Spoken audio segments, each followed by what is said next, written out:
अस्सलाम वालेकुम दोस्तों। कुफर टूटा खुदा खुदा करके आज 51 डेज़ के बाद पाकिस्तान क्रिकेट टीम एक बार फिर हमें एक्शन में दिखाई देगी वेस्ट इंडीज़ के ख़िलाफ़।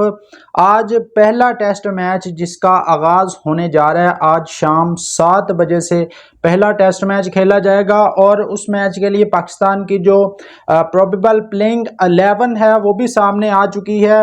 और प्लेइंग 11 में कुछ अचानक जो है वो तब्दीलियां की गई हैं कुछ इंजरीज को लेकर, जो ख़ास तौर पर अब्दुल्ला फजल की इंजरी हुई है उसको लेकर पाकिस्तान की जो प्लेइंग 11 है वो काफ़ी ज़्यादा डिस्टर्ब हुई है। और अब्दुल्ला फजल की जगह अब कौन खेलेगा और इसके अलावा वो कौन से दो प्लेयर हैं पाकिस्तान के जिनका आज के मैच में डेब्यू होने जा रहा है, मुकम्मल तफसील के साथ बात करेंगे।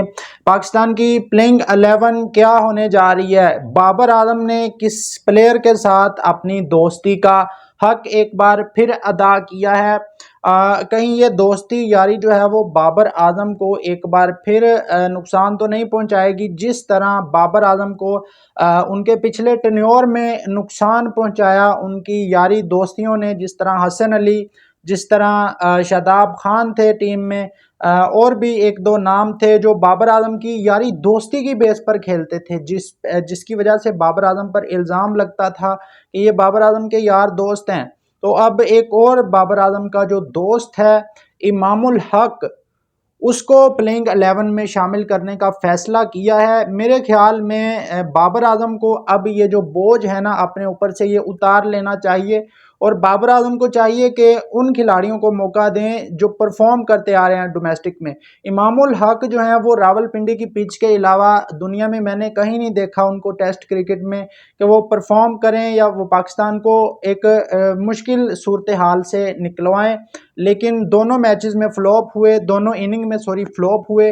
जो प्रैक्टिस मैच खेला गया वेस्ट इंडीज़ के खिलाफ, उसके बावजूद बाबर आजम जो है वो इमामुल हक को चांस देने के हक में है और बाबर आजम ने उनको प्लेइंग 11 में भी रखा है। अगर ओवरऑल प्लेइंग 11 की बात करें तो दो डेब्यू मैं आपको पहले बता देता हूं। जो दो डेब्यू होने जा रहे हैं पाकिस्तान वर्सेस वेस्ट इंडीज़ पहले ओडीआई मैच में, एक तो अली उस्मान का डेब्यू होगा जिन्होंने प्रैक्टिस मैच में भी अच्छी बॉलिंग की थी और बैटिंग से भी वो रन्स करते हैं, ऑलराउंडर हैं, लेफ्ट आर्म स्पिनर हैं। एक तो इनका डेब्यू होगा। दूसरी तरफ जो डेब्यू होगा वो अब्दुल्ला फजल की जगह, जिनको कल खबर आई अचानक से कि वो इंजर्ड हो चुके हैं, उनकी जगह जो है वो अब अवैस ज़फ़र का डेब्यू होगा। अवैस ज़फ़र जिन्होंने डोमेस्टिक में काफ़ी अच्छा परफॉर्म किया हुआ है और अवैस ज़फ़र का अगर कैरियर देखा जाए तो उनकी 42 की एवरेज है और उन्होंने प्रैक्टिस मैच में भी दूसरी इनिंग में अच्छी बैटिंग की थी जब उनको मौका मिला था। बाबर आजम ने नंबर 4 पर उनको मौका दिया था,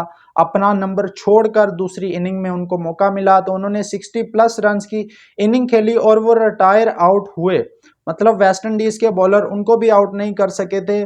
तो ओवरऑल ये दो खिलाड़ी हैं जिनका आज डेब्यू होने जा रहा है और अवैस ज़फ़र के बारे में कहा जाता है कि बड़े अग्रेसिव बैट्समैन हैं। अगर पाकिस्तान को ऊपर से अच्छा स्टार्ट मिल जाता है शान मसूद की जानिब से, बाबर आजम की जानिब से, इमामुल हक की जानिब से, अजान अवैस की जानिब से, तो अवैस ज़फ़र नीचे से आकर सिक्स हिटिंग भी कर सकते हैं, तेज़ी से रन्स भी बना सकते हैं।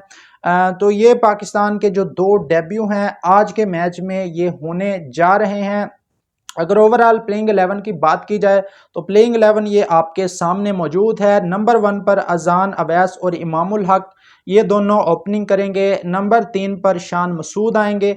नंबर 4 पर बाबर आजम खेलेंगे। नंबर 5 पर अवैस ज़फ़र को आज डेब्यू करवाया जाएगा और नंबर 6 पर अगर बात करें तो आगा सलमान, नंबर 7 पर मोहम्मद रिजवान। ये 7 बैट्समैन पाकिस्तान के आज के मैच में मैदान में उतरेंगे। नंबर 8 पर पाकिस्तान की तरफ से आमिर जमाल जो ऑलराउंडर हैं उनका कमबैक होने जा रहा है। नंबर 9 पर अली उस्मान खेलेंगे। नंबर 10 पर मोहम्मद अली और नंबर 11 पर जो है वो मोहम्मद अब्बास खेलेंगे। वैसे खुरम शहजाद को भी मौका मिलना चाहिए था, उन्होंने भी अच्छी बॉलिंग की है और जब जब भी उनको मौका मिलता है वो अच्छी बॉलिंग करते हैं। लेकिन अब तक की जो खबर आ रही है उसके मुताबिक पाकिस्तान की जो प्रोबेबल प्लेइंग 11 है